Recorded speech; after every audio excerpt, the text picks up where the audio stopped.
Please welcome Crystal Gayle Crawford.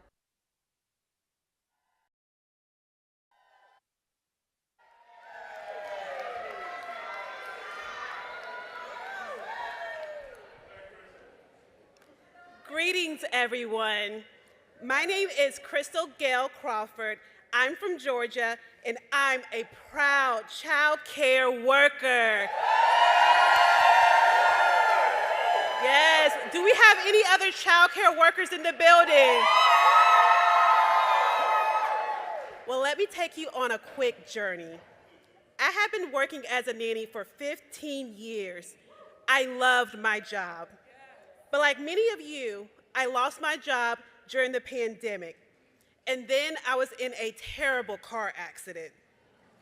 Suddenly, I found myself without a job and chronic back pain. So I moved home, had surgery, and my parents cared for me. That's when I realized in a whole new way how important care is. It's a constant in my family. My grandmother relied on the care of my aunt, who was a pillar of strength. But in 2022, my aunt tragically passed away. So my mom stepped up. Even as she was grieving her sister, she took on the role of caring for her mother. Care doesn't wait for you to finish grieving. Witnessing my mom's dedication and selflessness was inspiring. Now, we all have someone in our lives who inspires us with their dedication. But I want us to pause for a moment, because in my story, that person is my mom. But in someone else's story, that's you. Yes, so point to yourself, because you are all someone's hero. Care is fundamental aspect of our humanity. That's why we are here today, to make the care we all need a reality and not a dream. Come on, friends, it is my great honor to introduce to you today our care champion-in-chief. He brought the care agenda to the forefront of our nation's economic agenda.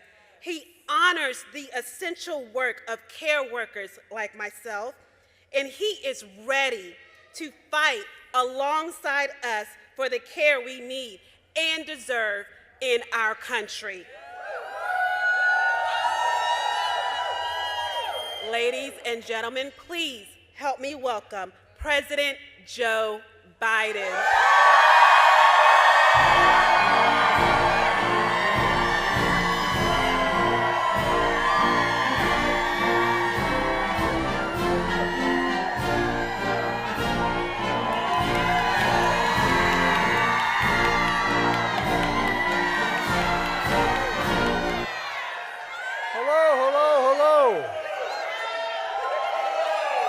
As my mother would say, God love you all. Crystal, thank you for sharing your story. And a simple truth. Folks, you know, there's no better place for me to... Last year at this day, I declared Caregiver and Caregivers Month. And I couldn't think of no better place to celebrate it today than here at this station. I'll tell you why. For 36 years, I commuted from the state of Delaware to here every single day the Senate was in session, and over a lot of times. The reason I did is I think I understand a little bit what many of you have gone through and what you're trying to help with. You know, when I got elected, I was 29 years old. Wasn't old enough to be sworn in. While I was down here hiring staff, before I was sworn in, I got a call saying my wife and daughter were dead. My 2 boys were badly injured. And so, you know, I wasn't going to come down, but thank God I had a family and a lot of friends and older members like me, 45, 50, who helped me out. But all kidding aside, I didn't have them. I just started a law practice. I didn't have any money. I mean, I made a living, but I didn't have any money. And what I tried to do is figure out how I was going to raise my boys. No, I'm serious. And I tell you what, I really wonder, why did I commute every single day? Over 1 million miles round trip over the time I was in the United States Senate. And the reason I did, I couldn't afford a house down here without selling my house at home, and I couldn't afford caregiving. The God's truth. No possibility, none whatsoever. But I'm lucky I had a family. My mother, my father, my sister, my brother all moved in, helped me take care of my kids. But then we ended up with mom getting sick and dad getting sick, and we took care of them, the so-called sandwich generation. Look, you care workers represent the best of who we are as Americans. Oh, you really do. We look out for one another in America. We leave nobody behind. Nobody behind. And you've said all the heroes and the lives you talk about, well, you're our heroes. You're the heroes to so many individuals. You really are. And you represent so many people who do it, and do it out of love and concern, not because of the pay, because they're not getting the pay they need. It matters. As your president, I'm here with a simple message. I give you my word. I have your back. I have your back. I also want to thank the family of Audie Barkin, whose widow Rachel and her son here, Carl, are here just backstage. Just met with them.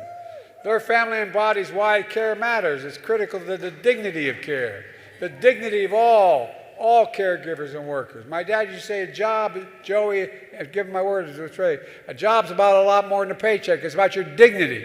It's about respect. No, it really is. It's about being able to look your kid in the eye and say, honey, it's going to be okay. Care workers and caregivers are critical to our families and to the entire economy. That's why as a candidate, as president, I was determined to turn things around. We made progress, but there's so much more that we have to do. So much more. If we want the best economy in the world, we have to have the best caregiving economy in the world. We really do. They're not inconsistent, they're consistent. But the cost of care is too high, and pay for care workers is much too low. Take childcare. A typical family spends $11,000 a year on childcare per child. Per child. If you live in a big city, that can be $17,000 for each child, more than their college tuition if, God willing, you're able to get there. And a lot of parents do the math and realize they can't afford to go to work because child care can sometimes literally cost more than they earn, more than they earn. You know, take-home care, the cost of long-term care for aging loved ones and people with disabilities rose 40% in the last decade. Medicaid offers help, but it can't meet the demand. You know, there are 700,000 seniors waiting in line. 700,000 waiting in line. And people with disabilities are stuck in Medicaid home care waiting lists for as long as 10 years if they survive to be qualified. It's amazing. Think about it. Family members like ours and yours often spend their own retirement savings to pay for the care of the loved ones. Others leave their jobs to care for them. And millions are part of the so-called sandwich generation, taking care of both your kids and your aging parents at the same time. At least that's been the experience of the Biden family. It's overwhelming. Take paid leave. We're the only advanced economy in the world not to guarantee paid leave. We're going to change that.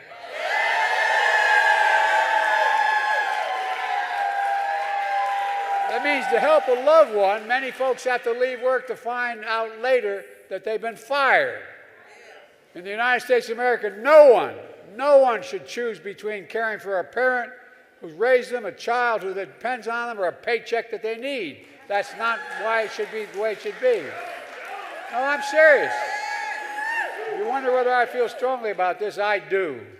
Look, more often than not, from child care to elder care to lack of paid leave, it's women who bear the brunt. Women who bear the brunt. We saw that during the pandemic when 2 million women left their jobs to help take care of their families. It hurts our whole economy to lose so much talent in the workplace. And it keeps women from earning equal pay they deserve because they say, well, you haven't been here. Look, In fact, care workers are predominantly women as well, women of color and immigrants who are overworked, overlooked, and underpaid. It's not enough just to praise them for all they're doing. We have to pay them.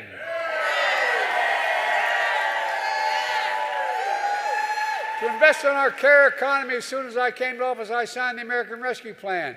Not a single Republican voted for it, I might add, not one. It made our nation's biggest investment in child care ever.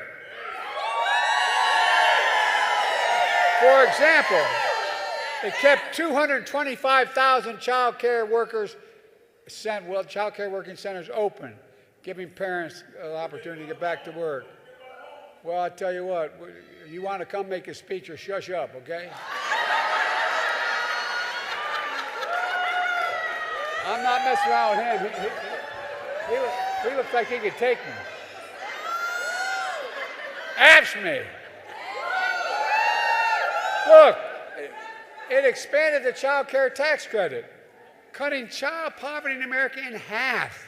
That's what it did. It cut it in half. Overall, my administration increased funding for nearly 50% for child care. And in the coming weeks, we plan to release new rules to strengthen staffing standards in nursing homes, to get home care workers a bigger share of Medicaid payments. But that's not going to be enough. I want to do more, and we can do more. My budget for next year makes key commitments to children, seniors, and people with disabilities, and to caregivers who look after their loved ones. First, for working families with small children, we're going to guarantee affordable quality child care. Most families, in our plan, most families will pay less than $10 a day per child, saving millions of folks as much as $7,000 a year. That's a lot of breathing room for young families who need it badly. We'll also restore the expanded child care tax credit, lifting millions of children out of poverty. And by the way, this helps the economy. It doesn't hurt it helps the economy. You know, our Republican friends let that expire. Well, we got to expire a couple of them politically in order to get this passed. Together, we're going to bring it back. Second, seniors and people with disabilities, we're going to expand Medicaid home care services and reduce that 700,000 person backlog. That'll mean more folks can live and work in their own communities with dignity and independence. More home care workers will start getting a better pay and benefits and dignity they deserve.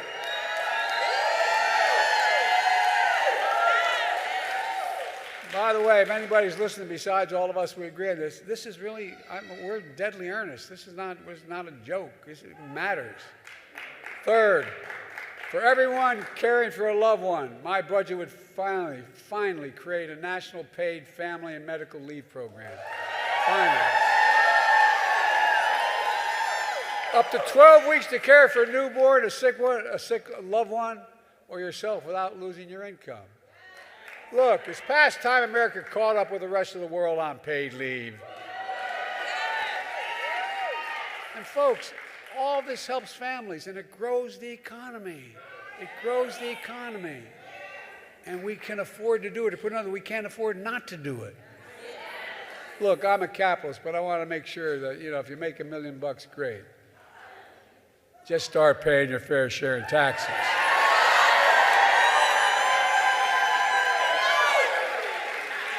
But let me ask you, does anyone here think this tax code is fair? Raise your hand. I don't either. The last administration enacted a $2 trillion tax cut, overwhelmingly benefiting the very wealthy and the biggest corporations, and exploded the federal deficit more than any other president has. We've cut the deficit, by the way. It added more to the national debt than any presidential term in history, and it's due to expire next year. And guess what? I hope to be president because it expires. It's going to stay expired. Stay expired. Our administration has already cut the deficit by $1 trillion. And I'm going to cut it even more this decade by making big corporations and the very wealthy begin to pay their fair share. Under my plan, nobody earning less than $400,000 a year will pay an extra penny in taxes. I hope that is best. As to make it clear, we're not trying to beat people. There are 1,000 billionaires in America, from 750 to 1,000 since the pandemic. You know what the average tax rate those billionaires pay? 8.2%. No, I'm serious. Anybody want to trade that tax rate? Well, look, that's far less than the vast majority of Americans pay. No billionaire should pay lower tax rate than a teacher, a firefighter, a care worker. And that's why I proposed a minimum tax for billionaires of 25%. It's not even the highest rate, just 25%. And guess what? It's more fair. But it also, guess what it would do over 10 years? It would raise $500 billion. $500 billion. And it wouldn't hurt anybody. I'm a capitalist. If you make $1 billion, wonderful. Pay your fair share. Imagine what we can do. Imagine what we can do for America. Look, folks, imagine a future with affordable child care, home care, elder care, paid leave. But folks, our Republican friends have a different vision. Republicans in the House of Representatives, and by the way, Rosa DeLauro, she was here, I was told, she's a hell of a champion for all of us. They just released their budget, the Republicans, that cuts caregiving programs by a third. The ones that exist, cuts them by a third. For example, it would mean 260,000 fewer kids in child care. My predecessor and his MAGA friends want to, I love the phrase, the language they use, they want to terminate the Affordable Care Act. Terminate. Well, guess what? Killing millions of Americans, take them off of health care, insurance, is stripping others of services like home care. Folks, by the way, you know how many times they've tried to take out Obamacare, Affordable Health Care Act? 49 times they've tried. They can keep trying, but they're not going to get it done. And look, when it comes to Social Security and Medicare, my predecessor recently said, quote, there's a lot you can do in terms of cutting. God love it.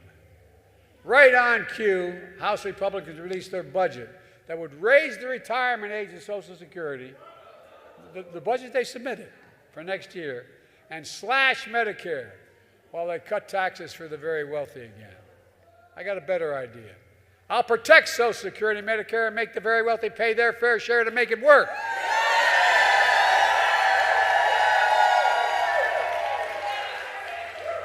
Look, let me conclude where I started by thanking all of you.